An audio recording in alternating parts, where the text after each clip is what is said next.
Well, hello, folks. Welcome back to our 8th and final week of GB102 Bible Backgrounds. In this lecture, we're going to discuss the idea of Messianic expectations. And by that, I simply mean that we're going to discuss what did different Jewish groups during the time of Jesus expect their Messiah to do? Who did they expect him to be? What kind of person were they hoping would arrive on the scene? And to paint this picture, we're going to use two main documents. We're going to use the documents from the New Testament themselves, and we're also going to look at a first century historian by the name of Josephus. Now, we already had you reading the Josephus book as edited by Paul Meyer as one of your class projects. So you should already be pretty familiar with Josephus and some of his ideas. And so what I'd really like to do is just kind of touch the highlights in this lecture, particularly things that Josephus has to say about groups like the Pharisees, the Sadducees, the Essenes, the zealots, the Sicarii, and we're going to compare and contrast that with what the biblical text has to say about some of these groups. And so go ahead and strap yourself down, and we'll start by discussing Josephus, because any good starting place when you're talking history is, do I trust my historian? Is he someone who gives me good or dependable information or not? So with that in mind, let's talk about Josephus and the Second Temple period of Judaism. So our starting place is with Josephus the man. By his own records, Josephus is born around 37 AD. And we don't have a definitive date of his death, but it is likely that he died somewhere around 100 AD. And Josephus will take a patron name, and that name is Flavius. And we really have to start there. Flavius is the name of the emperors who came to power during the 69-70 AD turmoil in Rome. And the first of the Flavian emperors was a man by the name of Vespasian. And two of his sons will take over after Vespasian is gone. His oldest son, Titus, will take over first, and then his younger son, Domitian, will take over after that. And Josephus takes for his patron name Flavius, basically saying, I am an ally to the Flavian emperors of Rome. And so just from the get-go, we are dealing with a person who is ethnically Jewish, but who is connected in very substantial ways to the Roman nobility, and specifically the Roman emperor. And the question of how he becomes this connected to the Roman emperor is, a story within itself. And most of that story. Josephus was a general. He was a Pharisee, and he was fighting against the Romans early on in 66 AD. Vespasian, the general at the time, will be conquering the northern territory of Israel, places like the Sea of Galilee area. And Josephus is going to find himself in somewhat of a bind. And instead of committing suicide like many of the other people that he was fighting with, Josephus will surrender to the Romans. And in doing so, he will make a prediction that Vespasian will become the Roman emperor. And in doing so, Vespasian kind of raises an eyebrow and starts to take this guy a little seriously, especially after Vespasian becomes emperor around 70 AD. And so Josephus will start to will be sponsored by the Roman emperors. And that just simply means that they are giving him money, they are giving him their credence as an advisor. And because of that, Josephus is going to have the option of writing 2 books to try to explain to a Roman audience why the Jewish people are fighting this really hideous and expensive war in the land of Judea. And so the first of these books is going to be known as Antiquities of the Jews. And in this text, Josephus will cover pretty much everything from the creation account all the way until the time of Pontius Pilate and just about the time of Josephus's birth. This is all the history according to Josephus.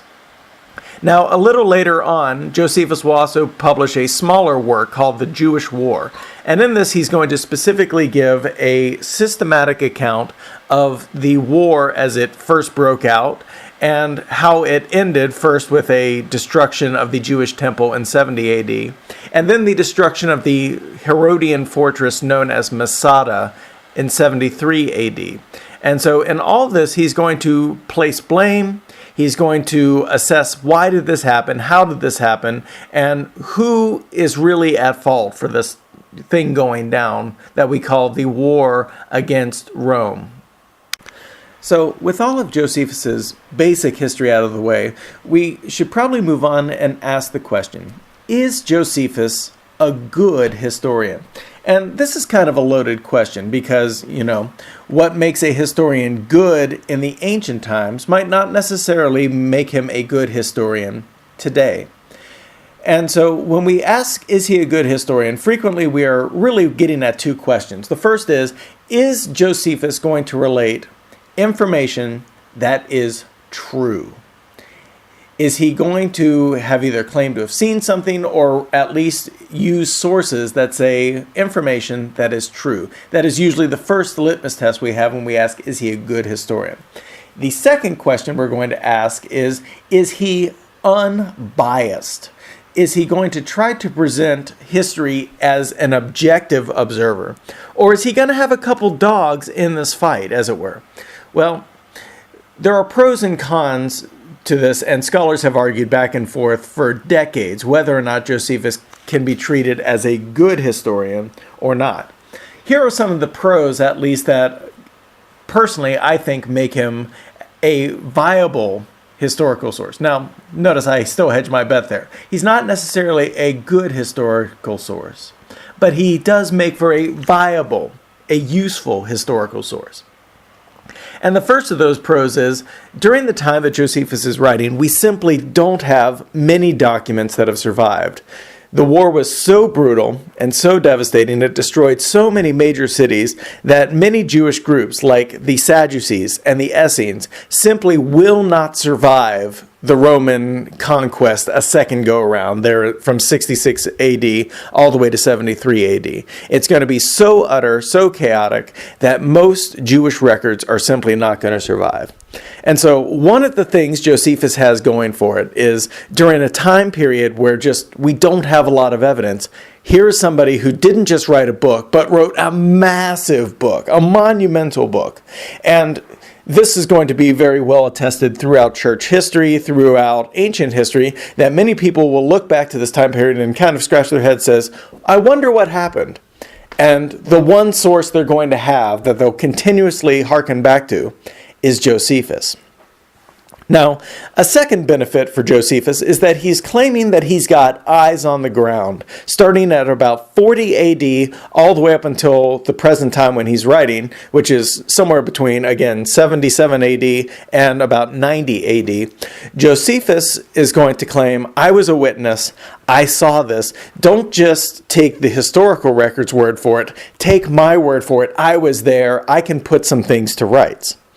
Now, anytime you have an eyewitness, you have pros and cons there. The pro is we tend to favor eyewitnesses, that, hey, someone who saw it is in many ways more reliable than someone who's only reading about it or hearing about it secondhand. The drawback is, once you put someone in a situation, they almost always respond personally, that it's very hard to eliminate bias when you are an eyewitness. And the third major pro of reading Josephus is that because he is someone who has lived in the land of Judea, he's someone who's lived up near Galilee, many of his geographical insights, that an army went here, a battle was fought here, a fortress was built or deconstructed here, that these things tend to be highly, highly accurate. And so, at least from the point of view of, technical geography, Josephus is very, very influential there. So, when it comes to the cons of Josephus, there's many we have to contend with. And to be honest, most historians would say the cons outweigh the pros in many cases. And the biggest con that they would note is that Josephus has a clear Roman bias. As someone who has surrendered to the Romans, as someone who is now receiving money from the Roman emperors, as someone who, well, quite frankly, owes his very existence to making the Romans happy, many people note that this document is going to have an agenda that the Roman emperors, particularly the Flavian emperors, that will be Vespasian, and that'll be Titus, and to some degree even Domitian. But all of the Flavian emperors will come off smelling really, really good, even in the midst of this horrible and terrible catastrophe known as the Jewish War. And so many people will note that just Josephus cannot overcome this bias. He has to make these people look good. And he's going to praise them many, many times. And he'll especially do this during the battle for Jerusalem. He will point out how often Titus will simply stop attacking for the day and give the people a chance to surrender. And basically Josephus' point is, what do you want? This guy was so generous, he gave you chance after chance after chance, and nobody took him up on it. Now, the second major con is that Josephus does have a tendency to aggrandize his numbers, especially if those numbers will tend to make him look good or make Rome look good. And in some cases, it is also to generate sympathy for the Jewish people. So sometimes when there is a massive slaughter, for example, he will exaggerate how many people were killed. Sometimes he'll exaggerate how big Rome's army is. Again, if he's trying to generate sympathy, he'll exaggerate the numbers big for the Jewish side. If he's trying to generate, the awesome and impressive power that is Rome, he'll make numbers too big on that side. And the third major problem is that Josephus has a very clear idea of who was responsible for the Jewish war. He's going to specifically blame zealot leaders who are congregating around the land of Judea in particular, and in specific, the city of Jerusalem. And so people like John the Zealot are going to come off as being, bad guys through and through with no redeemable qualities. And as we know from just living in today, most times when wars are fought, we don't necessarily trust that a person on the other side is, just pure evil for evil's sake. They often have a very distinct point of view. It's probably very well nuanced. And we just simply don't get that from Josephus. As far as Josephus cares, any of these zealots that are causing the problems of Jerusalem got exactly what they had coming to them.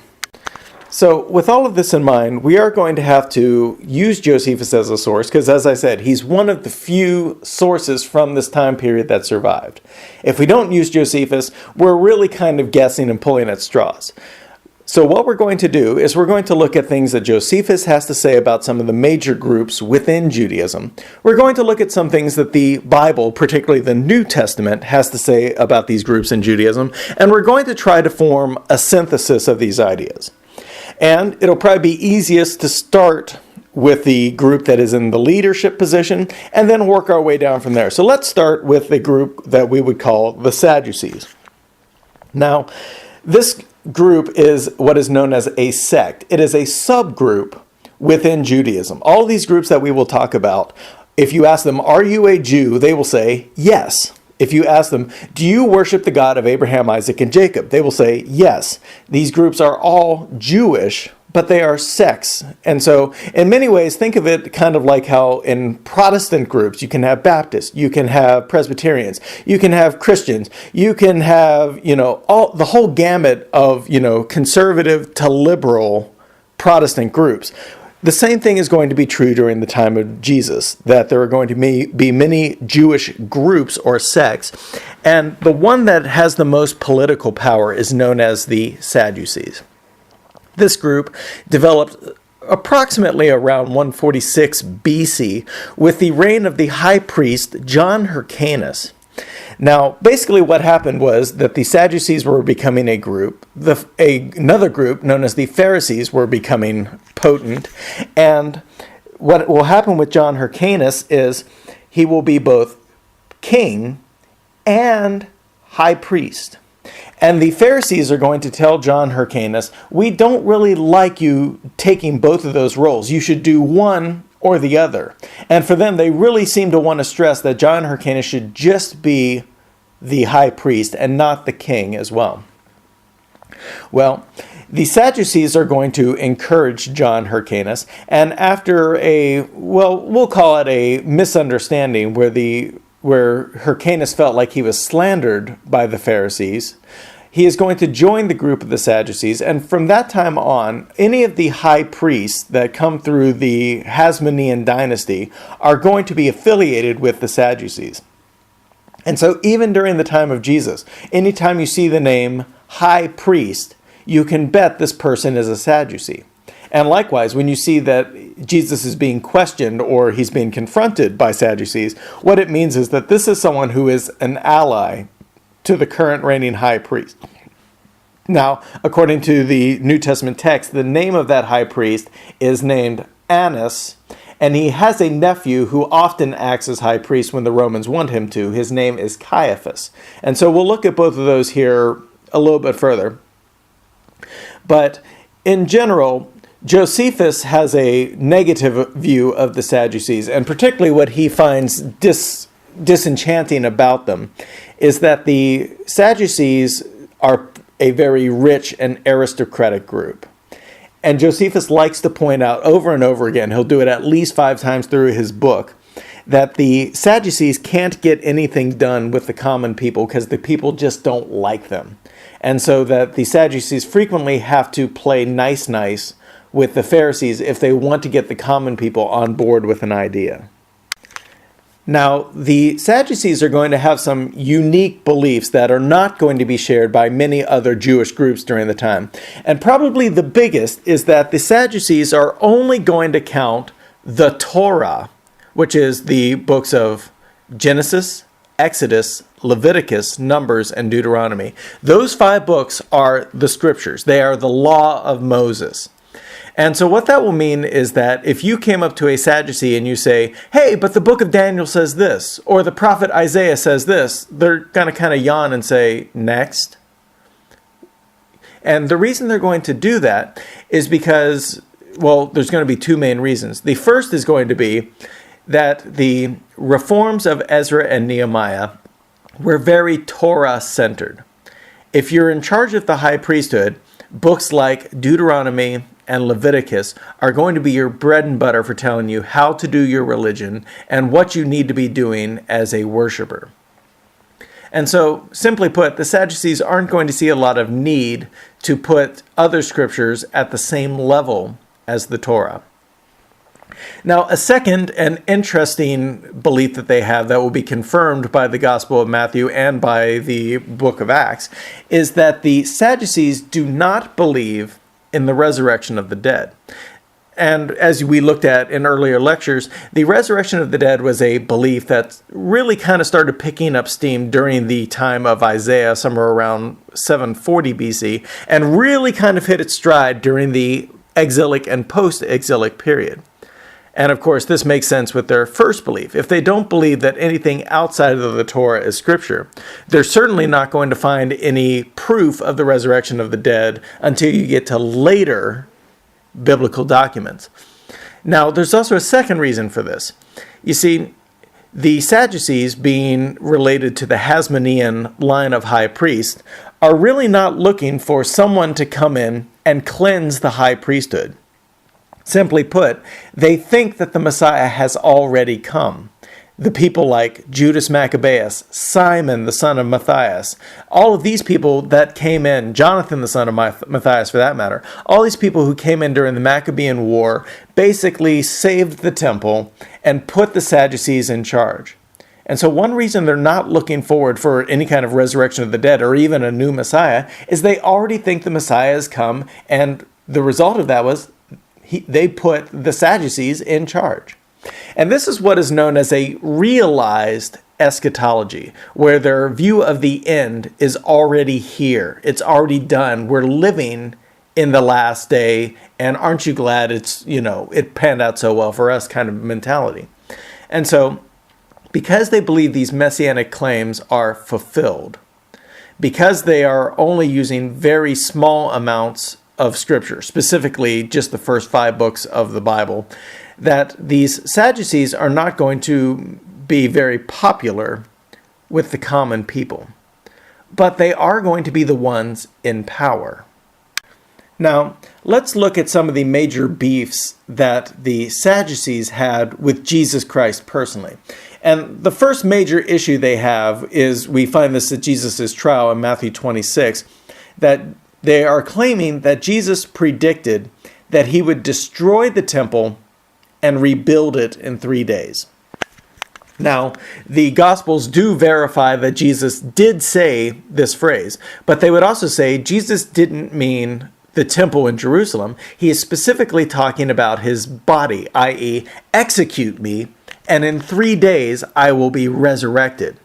Now, let's think of this through real quick. Why would the Sadducees, the people in charge of the temple and the high priesthood, be worried that Jesus would destroy their temple?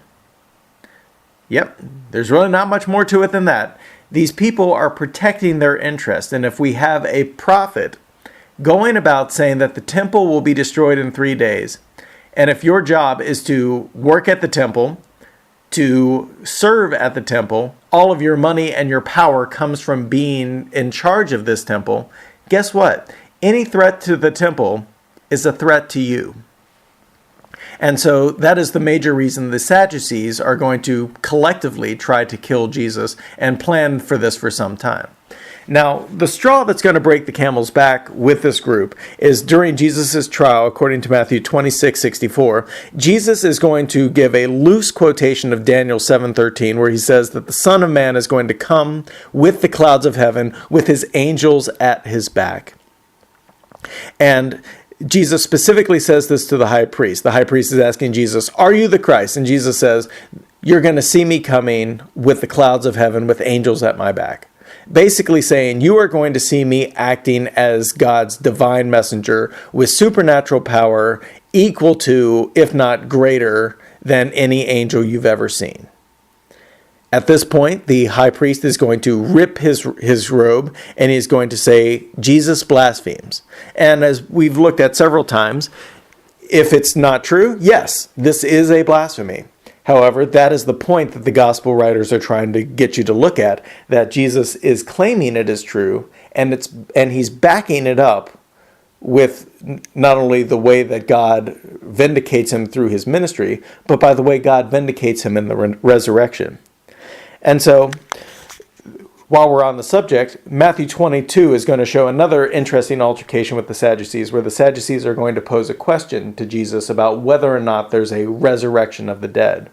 And Jesus is going to argue pretty authoritatively that yes, there is a resurrection of the dead, and that the ideas that the Sadducees have about the resurrection are just scripturally untrue and unbiased. And interestingly, Jesus will use a scripture they do take seriously.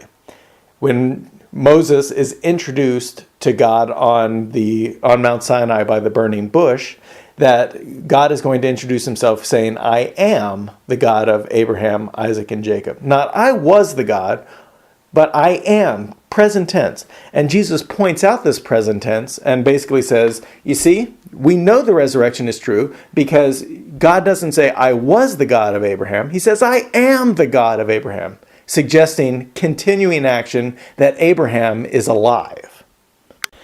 But as we know, there are other Jewish groups we have to contend with as well. And so the second group that we want to look at is this group known as the Pharisees. Now, the Pharisees are going to be much more widespread. While the Sadducees are really kind of heavily concentrated around Jerusalem as their base of power, the Pharisees will be very widespread. For example, Saul, who changes his name to Paul, will come from the city of Tarsus, a place in Asia Minor, and yet he also is a Pharisee. We're going to find Pharisees down in Egypt. We'll even find Pharisees in Rome. And so the Pharisees are much more widespread, but they're still going to have their heaviest concentration in the land of Judea. Now, the Pharisees got started also during the time of the Hasmonean dynasties. And they are going to specifically take as their primary initiative to follow the reforms of Ezra and Nehemiah. And so they're going to see things that Ezra and Nehemiah did as good and something to be followed.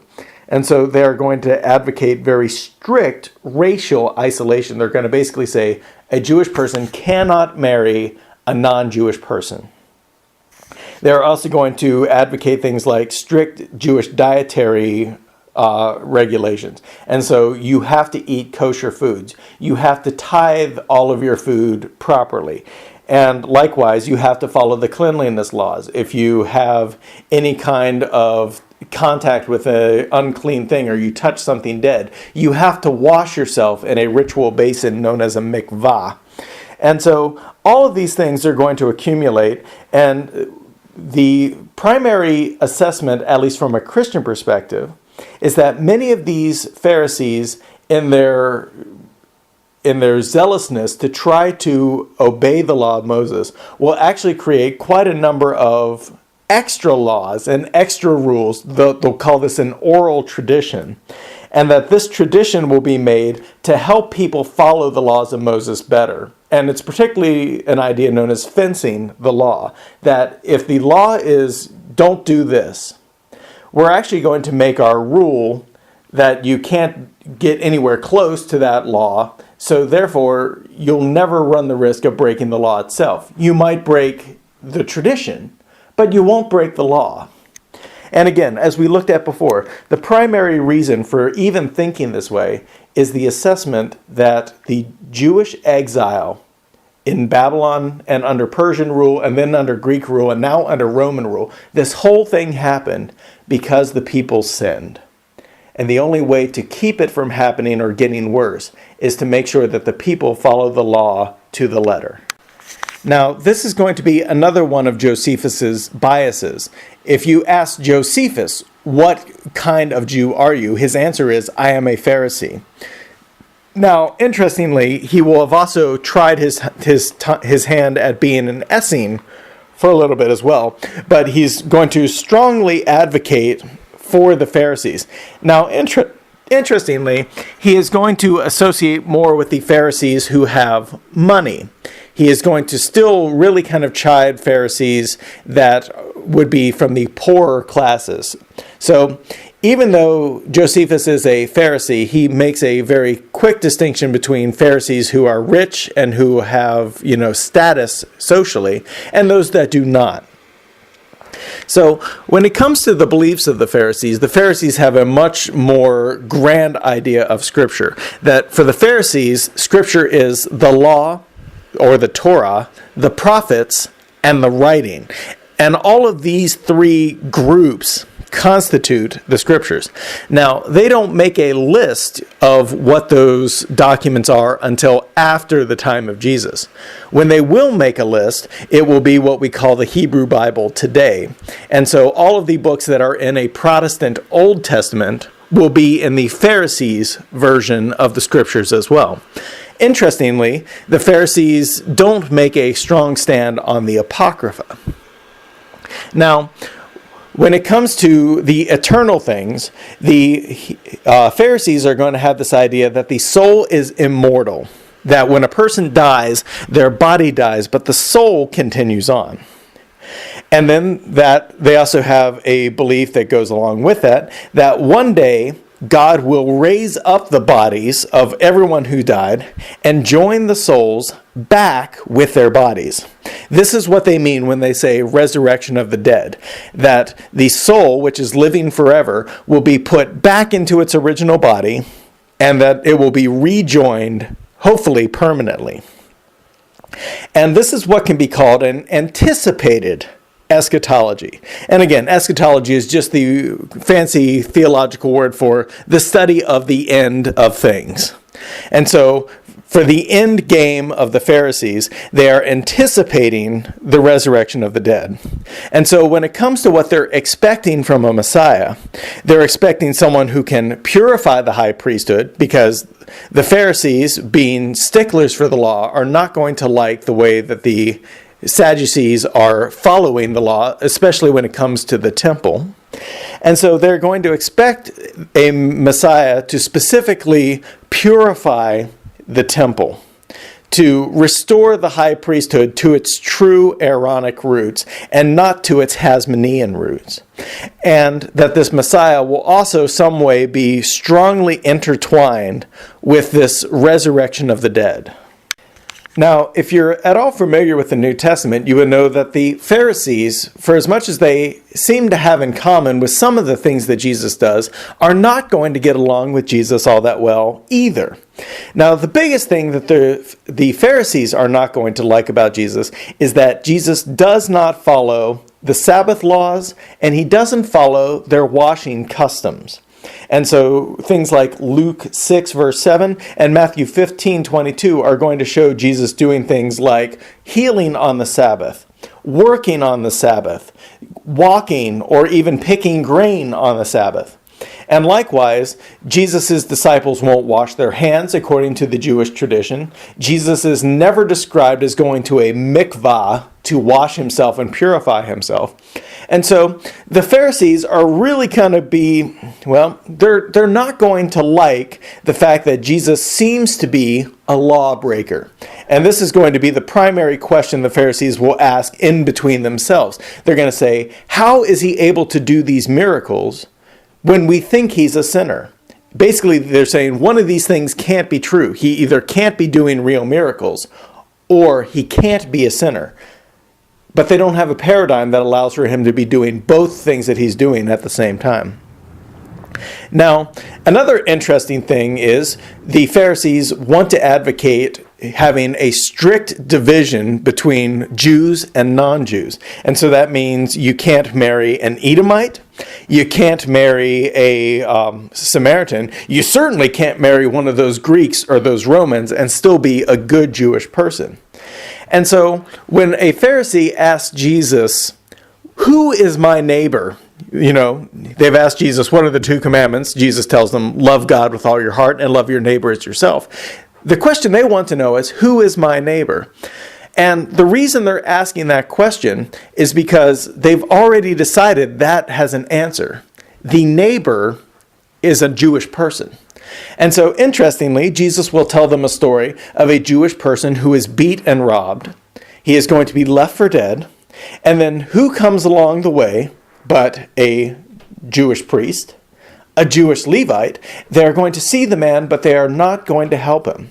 And it's interesting. The man has been stripped naked. So theoretically, they could tell, even at a glance, even at a distance, yeah, this person is circumcised. This person is a Jew. But then who comes by? A Samaritan. Someone a Pharisee would say, that isn't even a true Jew. And that's the person who helps. And so once again, one of Jesus' teachings really clashes with the Pharisees' idea of keeping racial purity among Judaism. And the third and probably most baffling thing to the Pharisees is that Jesus will have a policy of eating with sinners, and specifically tax collectors. And we'll look at tax collectors in a later lecture, but for now it'll just simply suffice to say that the Pharisees have an idea of purity, that good people hang out with other good and pure people. And the fact is, Jesus doesn't follow this at all. So now, the third Jewish group we want to look at is this group called the zealots. And we should probably begin by saying that the word zealot in today's culture is a fairly positive term for someone who is just really kind of sold out to their religion, that they're going to, do all kinds of things like, go to Bible study. They're going to be at church every time the church doors are open kind of thing. That's zealotry today. This isn't the way it is during the time of Jesus. During the time of Jesus, a zealot is specifically someone who has made the decision that they would fight and die for their religion. And if that means killing pagans in the process, so be it. We would probably call them moderate to radical terrorists today. And there is a saying that has been making the rounds ever since N.T. Wright wrote his famous statement that says, zealotry is something you do with a knife. It is something you do as a physical act of aggression to specifically say, I will fight for my religion, I will kill for my religion, I would be willing to die for my religion, and I wouldn't ask too many questions otherwise. And so these zealots during the time of Jesus are going to be mildly successful. And, we can see this from the fact that even Jesus will have one zealot, a person named Simon the Zealot, in his group. However, outside of Jesus' disciples, the zealots are going to start gaining more and more power, because once Rome takes over, one of their classic ways of making sure that the people are loyal is that they will make them swear an oath. And this oath has it's only one sentence long. You basically say the affirmative statement, Caesar is Lord.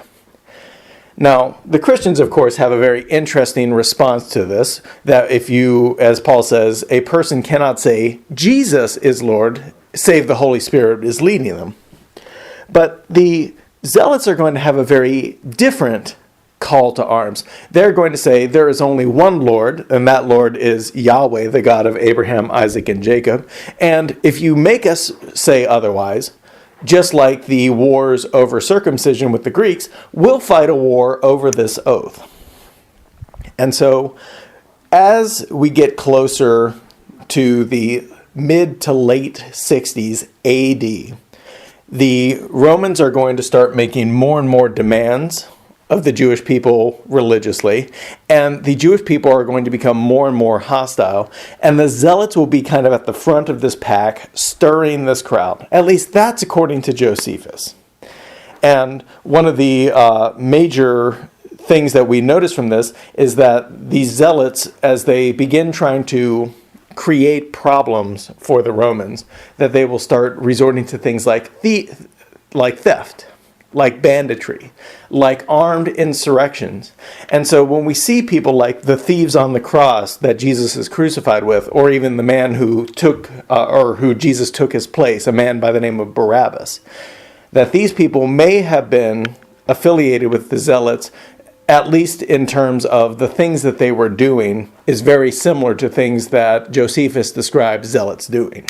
Now, according to Josephus, the beliefs of the zealots are pretty straightforward. He says, religiously, the biggest thing that you need to know about a zealot is that they're really following the Pharisees in terms of hedging the law, in terms of trying to keep ritual purity, in terms of trying to keep genetic or ethnic purity.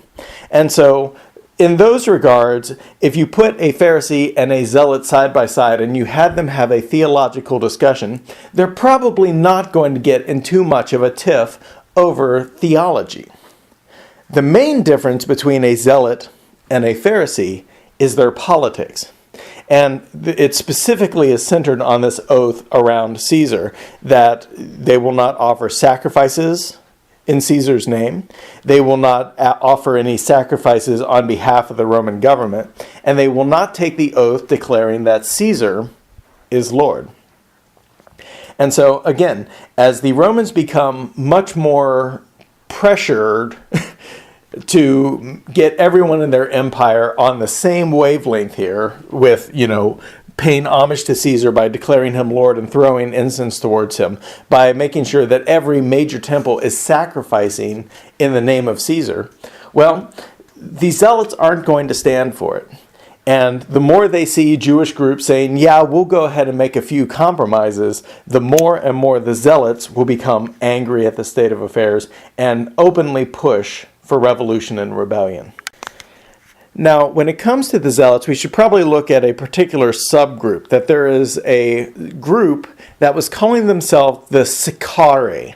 And this is just based off the Aramaic word for a dagger or a small handheld blade. And so literally the Sicarii are dagger men.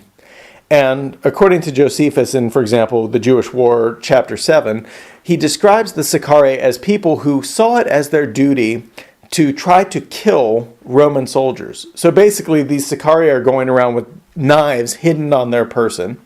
And if you find a Roman soldier who just so happens to be kind of, out on his own, minding his own business, but without his buddies around him, they would sneak up on him and stab him in the back. And so notice what's happening here with the Sicarii, that they are specifically targeting Roman soldiers, but they are specifically targeting groups that are not in a position to retaliate.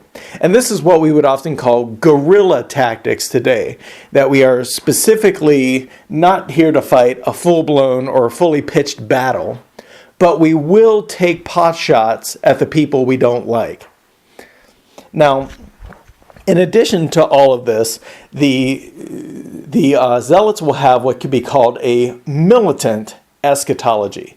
One of the biggest differences between the Pharisees is the Pharisees are not actively asking the question, what can I do to make the end come about? A zealot is. A zealot actually will see themselves as, a primary mover and shaker in the scheme of what God is doing. And the zealots will basically conclude, based on all that they've read scripturally and all that they're seeing happening in their government, they're going to say, God should be on our side. We're the pure ones. We're the ones taking a stand against these evil pagans. Why wouldn't God allow us to win a battle, even if we've got inferior numbers, inferior arms, inferior equipment?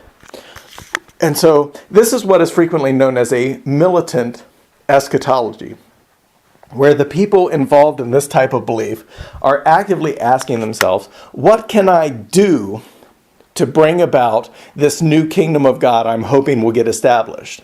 And so for the zealots, they're expecting their Messiah to actually come from among their own ranks, to be a military leader, and to specifically lead their small and minuscule band in a glorious fight against the Romans, even if those odds are insurmountable. And again, this is going to largely influence how the Jewish war of 66 through 73 AD plays itself out, is that the zealots are going to have a very strong inclination that even if we are outnumbered and outgunned by the Romans, that they can win. So let's specifically look at the beef the zealots would have, because Jesus in the New Testament does not have an active vendetta against somebody calling himself a zealot. We don't have any text in either Matthew, Mark, Luke, or John where someone comes up to Jesus and they say, hey, Jesus, I'm a zealot. What do you think about stabbing Romans in the back? We just don't have that kind of a question being posed to Jesus. And so in many ways, we have to kind of take a guess. How would Jesus have responded to a zealot? Well, one of the interesting answers is one zealot at least responded to Jesus, and this is Simon the Zealot. But as far as what did Simon think, did he believe, we really don't know. The gospel text, besides calling him a zealot, never puts a single word on his mouth. And so we really don't know what Simon the Zealot thought or believed, other than he was one of Jesus' disciples, and he managed to get along with Jesus well enough, we reckon. Now, on top of this, we notice that Jesus has another disciple, one of a little bit more infamous fame. This would be a man known as Judas Iscariot. And many people have kind of toyed with the question, is Iscariot the Greek eyes, or more specifically, the Aramaic version of the Greek word Sicarii? They're close. They're not exact, but scholars debate one way or another. If you went up to Judas and you'd ask him, hey Judas, are you a Sicarii? Are you one of those zealots who carries the dagger and is looking for a way to, kill Romans when you can see them? Some people will say yes, some people will say no. We really can't be dogmatic on this one, but I do find it to be an interesting question. Does Jesus have several zealots in his inner core of 12 disciples? And if he does, it's an interesting contrast that one stays loyal to him, Simon, and one, Judas, does not. In any of these cases, though, Jesus' ministry is going to specifically target tax collectors as being objects of God's mercy. And this would be something that most zealots would not like, simply because to be a tax collector is to be a Jewish person who is willing to sell out your countrymen to the Romans for financial gain. And so, if you're a zealot, the idea of eating with sinners, and specifically eating with tax collectors and giving them second chances, is not a very promising thing. In addition to this, Jesus will take a Roman coin during his last week of his life, and he will say, "Render to Caesar what is Caesar's," an indication that at least a person should pay their taxes. And this would be another idea that, in all likelihood, the zealots would not have appreciated. So, the final group we want to look at is one that kind of hits New Testament readers by surprise, simply because we don't hear about it at all on the pages of the New Testament. So in many ways, Josephus is one of our few sources for this last group we're going to call the Essenes. Now, this is an interesting group, mainly because as people started learning more and more about the Essenes, as they started archaeologically finding sites that were made and developed by Essenes, what they found is that the Essenes tended to have a lot of interesting parallels with some of the early Christian beliefs and ideas.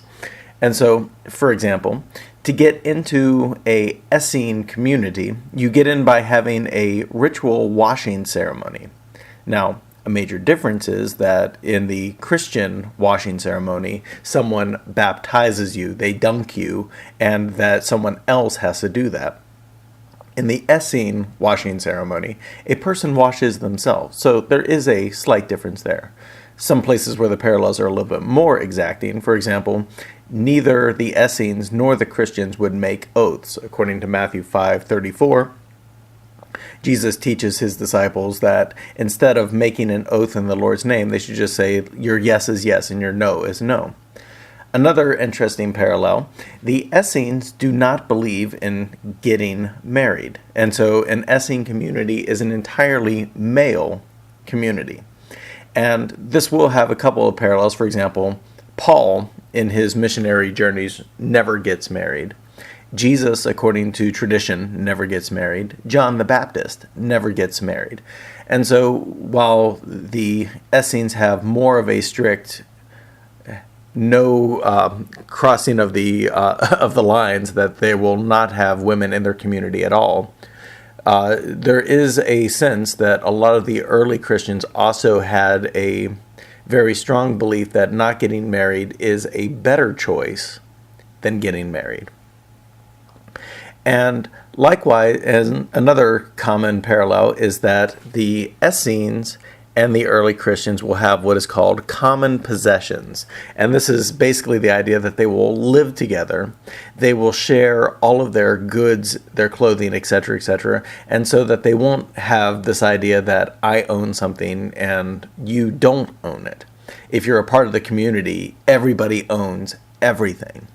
And so we see this in Acts chapter 2, verses 44 and 45, where the believers in Jerusalem will start to sell their possessions, live communally, and treat all of their items that they have in common. Another interesting parallel is that the Essenes will live in the desert. And people like John the Baptist will do a large chunk of his ministry out in the desert areas near the Jordan River. Jesus will spend a good amount of time, 40 days in fact, in the wilderness in order to pray and fast and prepare for his ministry.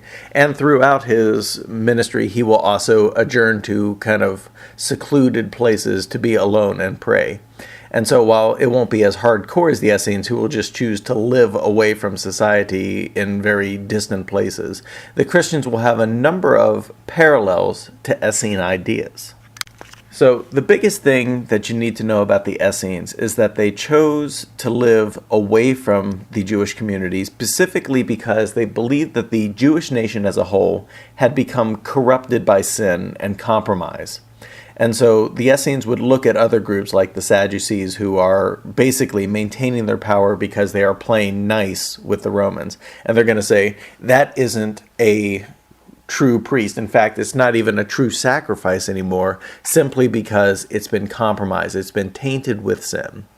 And so, because the Essenes believed that most of their Jewish brothers and sisters had been corrupted by sin, the only real solution they could figure is that they had to move away. They had to live apart. That if the corrupted people are going to live in the cities and they're going to live where all of the good farmland is, then they would have to live outside of that sphere.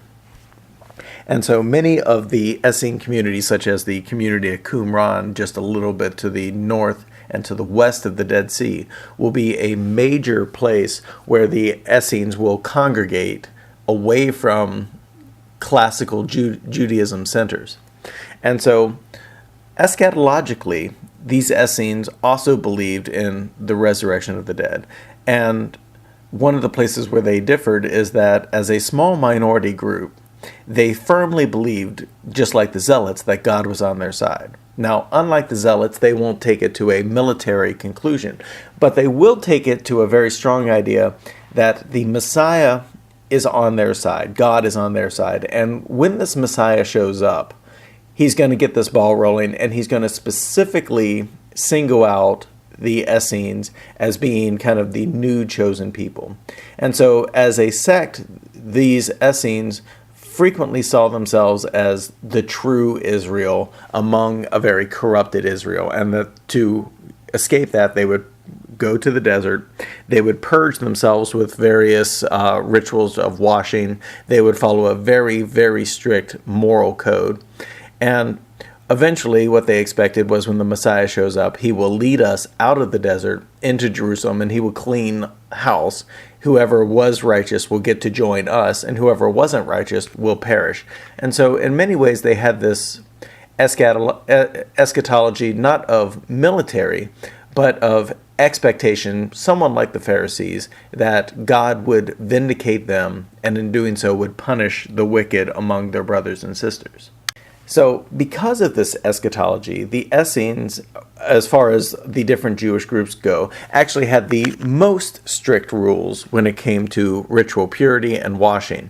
For example, in almost every Essene community, you will find numerous, sometimes even dozens, of these stone washing pools called mikvahs.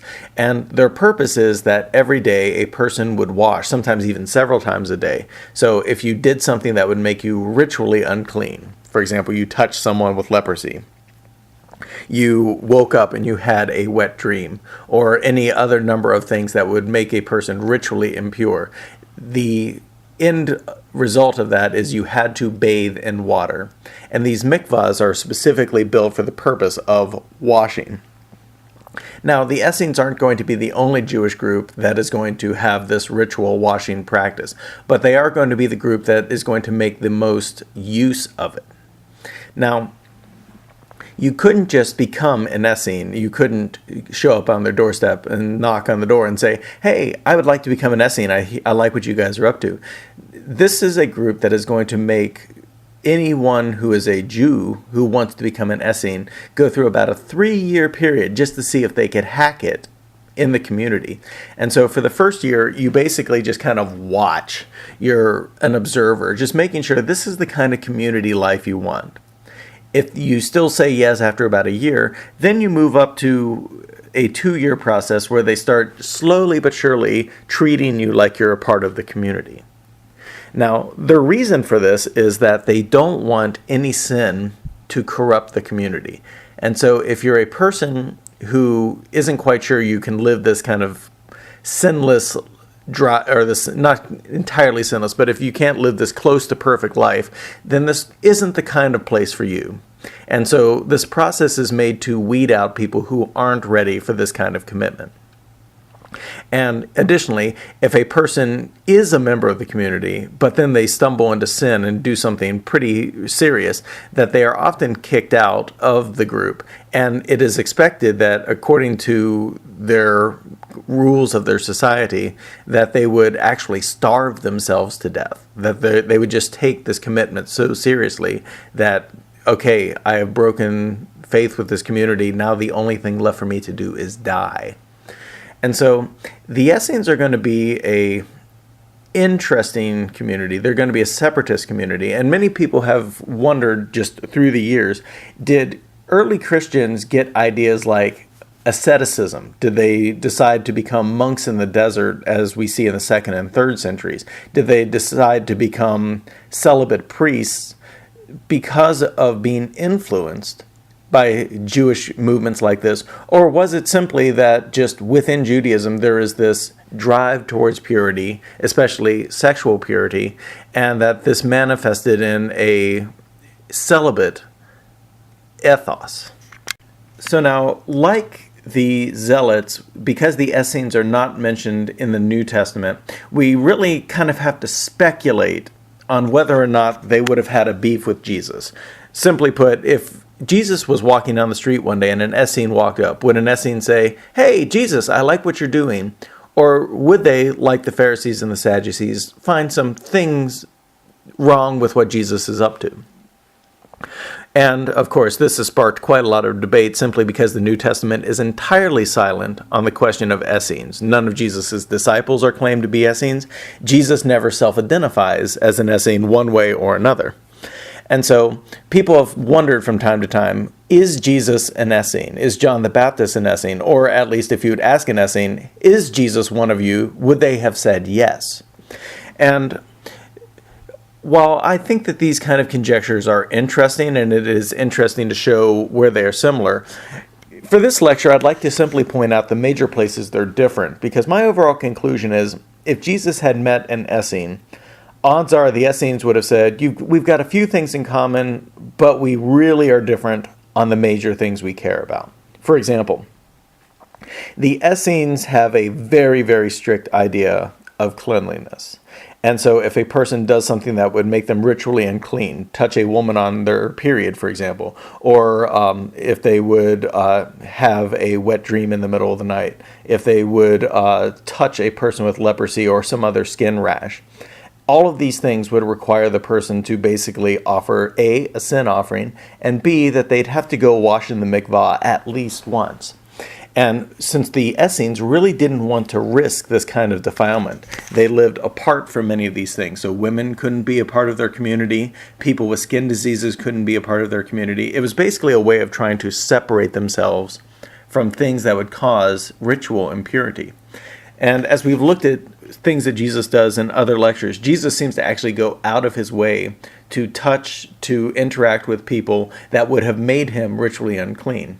And of course, the rub is, we see, like in Luke 5:13, that not only does Jesus hang out with these kind of people, but when he touches them, when he does something that should have made him ritually unclean, instead, Jesus makes that person that he touched clean. It's like Jesus brings a mikvah with him. And so that would be one of the first of the major differences between Jesus and the Essenes.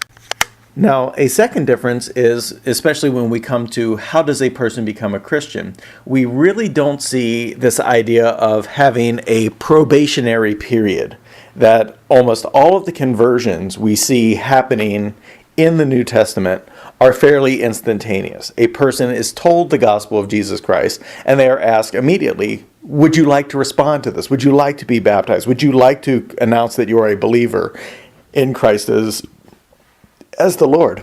And in many ways, this would fly against everything the Essenes stand for. The Essenes basically say, we really need to know who's cut out for this line of work. We really need to kind of watch very closely and only let the truly holy and the truly righteous in. And the church isn't this way at all. The church actually welcomes people who would be classically sinners, people who we would assume probably can't hack this kind of lifestyle, but by the grace of God, they can try. And so one of the major differences is that all of the Christian conversions described in the New Testament are relatively fast. There is no probationary period. And when the person is baptized into Christ, they are given full membership status in the church. There really isn't a point of view where you're a proselyte, that you're working your way to becoming a Christian. Now, interestingly, by the start of the 2nd century, Christianity will develop a process like this. which has, again, led scholars to ask all kinds of questions of, did the early Christians look over their shoulders, see what the Essenes were doing, and think, there's a lot of merit to this? Especially since, one person who doesn't really convert could turn us over to the Romans, and that could mean killing the entire community in a city. And so what we will see is that while early Christians allowed their converts to happen immediately, by the time we get to about the 150s or 200s, we're going to see that Christians are also going to have a 2 to 3 year probationary period, just like the Essenes. And, of course, it's an interesting parallel. I can't prove that there's any connection, but it is interesting that both the Christians after the New Testament period and the Essenes during the New Testament period will think that this is a wise idea. Well, okay, so that was our whirlwind tour of the different types of schools of thought within Judaism. And so let me try to pull some of these threads together and offer you some conclusions, particularly how this could help to influence how you read the New Testament, and also how you would do further studies in the New Testament as you go through your college experience here at MacU. And the first of the conclusions I'd like to draw is, after we've looked at these four main groups within Judaism, I think what I'd like to say about Jesus is that Jesus proves to be rather unique. That his ministry doesn't really jive with any of the four groups on very, very fundamental points. None of these four groups is looking for someone to offer a human sacrifice on a cross as part of a priestly duty. Some of them, like the Essenes and the Pharisees, are okay with the idea of someone coming in who is a true priest who could basically take back the Hasmonean priesthood and cleanse it and make it pure again. But none of them are looking for someone from the tribe of Judah, i.e. not the priestly tribe, to do something on a cross in order to pay for the sins of humanity, in order to defeat Satan and his evil kingdom. No one in Judaism is looking for the cross. And I think that this in many ways corresponds with something that Paul is going to bring up a little bit later. And that is just simply, when Jewish people hear about the cross, it doesn't make any sense to them. It's a stumbling block. Simply put, none of the four groups we've looked at today have a compartment to put Jesus' work, especially his work on the cross, into their current paradigm. And so to become a Christian really means to drop many of those paradigms and to join a new faction, not a pre-existing faction. The second thing I'd like to point out as a conclusion is that, based on what we've seen from the testimony of Josephus in particular, it is very likely that if Jesus had had an altercation with these other two sects, the zealots or the Essenes, they probably wouldn't have reacted well to Jesus' ministry either.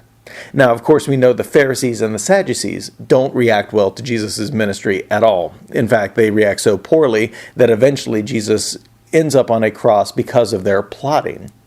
But I would also like to state that just because of these major differences, there is a very high degree of probability that Jesus would not have made friends with Essenes. There is a high degree of probability that zealots would have seen Jesus as a compromiser because he is so willing to reach out to sinners and tax collectors and the people of that nature. And so, long story short, Jesus' movement within Judaism, while it has similarities to some parts of all four of these groups, Jesus' ministry is too unique. It belongs in a category all by itself. And I think that that is one of the things that Josephus will point out. Josephus doesn't really have a box to put Jesus in either. He reports some of the things that Jesus did. He reports that Jesus' followers are continuing to follow him to this day, even though he was crucified, and they are reporting that he is alive. But other than that, he doesn't really know how to fit Jesus in. And so even people like Josephus will spend much more time talking about John the Baptist and even people like James, Jesus' physical human brother, simply because Jesus doesn't have a good place in his Judaistic paradigm. And possibly the most controversial of the conclusions I can draw is, again, focusing on the fact that no one in Judaism is expecting the cross. No one in Judaism is also expecting a way of getting to God the Father that is not based on the law, specifically not based on the continuation of the animal sacrifices. To be a good Jew during the Second Temple period is to have your life revolve around the temple. You go to the priest. You offer sacrifices at Passover. You offer sacrifices at Yom Kippur. You offer sacrifices at Sukkot. You are always offering sacrifices. You may think the sacrifices are impure and need to be purified. You may even suggest that the priest can't even do it anymore because he's so corrupt and you have to do your sacrifice elsewhere. But no one is saying, let's drop the sacrifice out of the religion. And so Christianity will make a very bold step in light of what Jesus does on the cross. That they're going to have this idea of abrogation, that Jesus will fulfill the ritual requirements of the law once and for all. And in doing so, there is no longer a need for sacrifice. There's no longer a need for a high priesthood. There's no longer even a need for a temple. And so we've looked at this time and time again through the semester, but let me just drive it home one last time. The work that Jesus is doing is going to be very unique on these regards. No Jewish sect is looking for Jesus to do what he's doing. And if you are a good Jewish person and you are hearing the gospel for the first time, it is asking you to make a monumental shift. You are to, A, assume that this man who is killed on a cross is your Messiah. B, you are to basically say that this work on the cross has totally nullified most of the book of Leviticus. It's also seriously challenged ideas of cleanliness. It's seriously challenged ideas of the Sabbath. And so, if you're a Jewish person, you are basically going to be asked, can you really convert from being a person who worships Yahweh without question to worshiping Yahweh and his son, Jesus? And this is going to be a very bold move, and many Jewish people are going to stumble over this. And we'll look at this here in our last two lectures. But the bottom line is going to be, if you are a good Jewish person living in first century Palestine, Jesus and his followers are going to push some major buttons. And it's going to get very interesting. So, this will conclude our lecture for today. God bless you, my friends, and we'll see you here a little bit later.